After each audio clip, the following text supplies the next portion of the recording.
ஒரு குடியரசுத் தலைவராக இருப்பதற்கோ அல்லது பிரதமராக இருப்பதற்கோ முதலமைச்சராக அமைச்சராக இருப்பதற்கோ இன்ன கல்வி தகுதி என்று நிர்ணயிக்கப்படலை.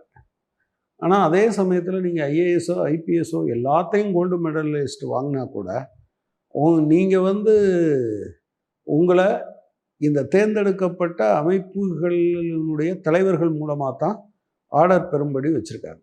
இந்த இராணுவம்னு எடுத்துக்கிட்டால் இராணுவத்தில் இருக்கவங்களுக்கு எல்லா விதமான இதுவும் அவங்களுக்கு தெரியும். போர் முறை தெரியும், எதிரியை பற்றி தெரியும், எல்லாம் தெரியும். ஆனால் அவங்க நினச்சா அடிக்க முடியுமா? அடிக்க முடியாது. அது அரசாங்கத்தால் தான் அது வழிநடத்தப்படுகிறது. ஏன் இப்படி வச்சுருக்காங்க அப்படின்னு சொன்னால், இவர்கள் மக்களுக்கு கட்டுப்பட்டவர்கள். எவ்வளவு மோசமான ஒரு அரசியல்வாதியும் 5 வருடத்திற்கு ஒரு முறை மக்களுடைய அங்கீகாரத்தை பெற்றே ஆக வேண்டும் என்கிற நிலைமை இருக்குது.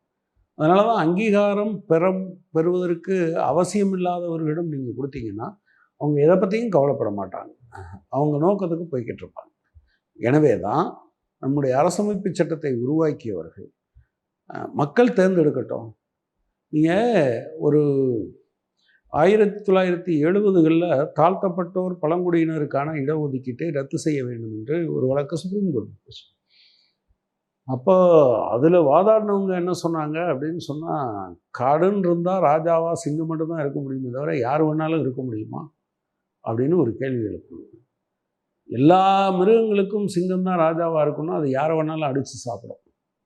நீங்கள் சொல்கிறது மாதிரி இவங்க எல்லாம் கழுதைகளாக இருந்தால் கழுதைகளில் ஒன்று ராஜாவாக தேர்ந்தெடுக்கட்டும்னு தான் சொன்னாங்க. ஜனநாயகம் என்பதே அதுதான். எனவே நீங்கள் படிச்சிருக்கீங்க அப்படின்னா அதுக்கு கோல்டு மெடல் கொடுக்கலாம், ஒரு உருப்படியாக வேலை செஞ்சால் அந்த வேலையை கொடுக்கலாம்.